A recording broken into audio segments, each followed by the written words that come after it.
नमस्कार, आपण पाहता स्टार वन महाराष्ट्र न्यूज, जनसामान्याचं निर्भीड व्यासपीठ। आजच आपल्या चॅनलला लाईक करा, सबस्क्राईब करा, शेअर करा।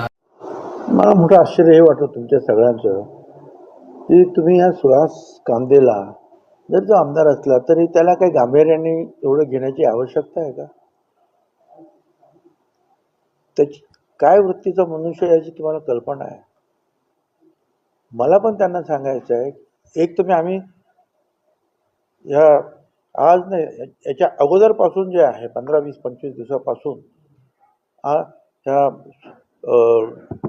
येवल्यापासून सुद्धा भारतीताई पवारांच्या कामाला मी सुरुवात केली।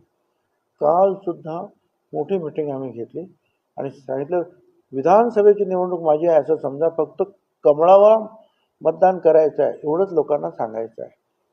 बाकी जसं विधानसभेत आपण काम करतो माझ्यासाठी तसं सगळ्यांनी काम करायचं आहे, आपली स्वतंत्र यंत्रणा राबवायची आहे। हीच परिस्थिती जी आहे आम्ही नांदगावमध्ये सुद्धा सांगितलं सगळीकडे, कारण काय आता 3 पक्ष असतात, कोण काय बोलतो कोण काय बोलतो, म्हटलं तर याच्यात जाऊ नका, वेळ नाही आपल्याकडे। आपल्याला मोदी साहेबांच्यासाठी जे आहेत त्या सगळ्या उमेदवारांना निवडून पाठवायचं आहे।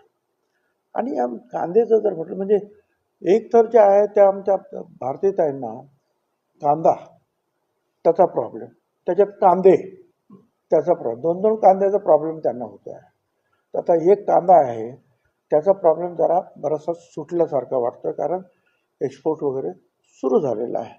त्या कांद्यांना मला एवढंच सांगायचं त्या आमदार कांद्यांना की तुमचं आमचं काय आहे ते बघू आम्ही विधानसभेला आपण, परंतु ह्या तुमच्या आमच्या या लढाईमध्ये उगीच भारतीताईचं नुकसान होणार नाही याची काळजी घ्या।